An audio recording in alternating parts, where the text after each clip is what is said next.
Bhagavate Ramakrishna, letters of Swami Vivekananda. Arise, awake onward. I only tell you this, that whoever reads this letter will imbibe my spirit. Have faith onward, Swami Vivekananda. Letter number 157, written to Miss Mary Hale. Continued. Dear, dear Mary, do not be afraid for me. The world is big, very big, and there must be some place for me even if the Yankees rage. Anyhow, I am quite satisfied with my work. I never planned anything. I have taken things as they came. Only one idea was burning in my brain: to start the machine for elevating the Indian masses. And that I have succeeded in doing to a certain extent.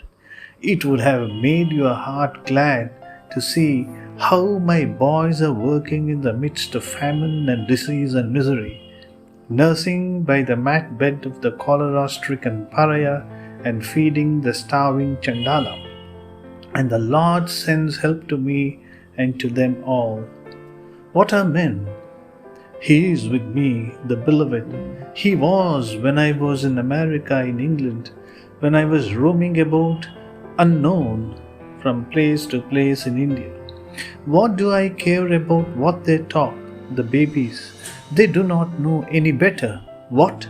I, who have realized the spirit and the vanity of all earthly nonsense, to be swerved from my path by baby's prattle? Do I look like that? I had to talk a lot about myself because I owned that to you.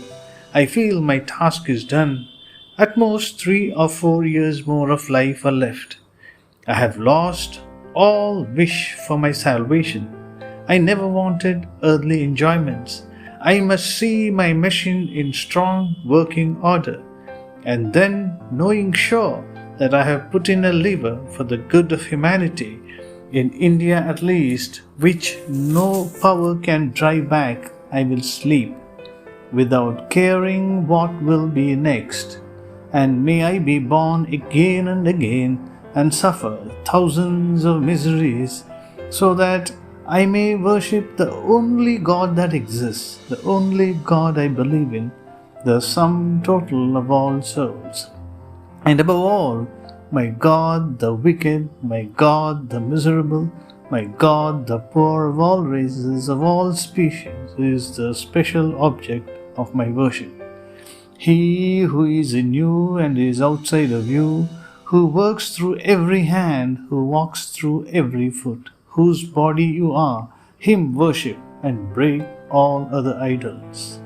He who is the high and the low, the saint and the sinner, the God and the worm, him worship, the visible, the noble, the real, the omnipresent.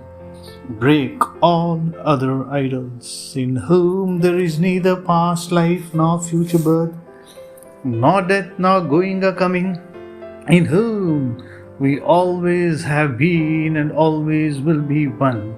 Him worship, break all other idols. A fools neglecting the living gods and his infinite reflection, with which the world is full, and running after imaginary shadows, him worship, the only visible, and break all other idols. My time is short. I have got to unbreast whatever I have to say, without caring if it smarts some or irritates others. Therefore, my dear Mary, do not be frightened at whatever drops from my lips, for the power behind me is not Vivekananda, but He, the Lord, and He knows best. If I have to please the world, that will be injuring the world. The voice of the majority is wrong, seeing that they govern and make the sad state of the world. Every new thought must create opposition. In the civilized, a polite sneer. In the vulgar, savage howls and filthy scandals. Even these earthworms must stand erect. Even children must see light. The Americans are drunk with new wine. 100 waves of prosperity have come and gone over my country.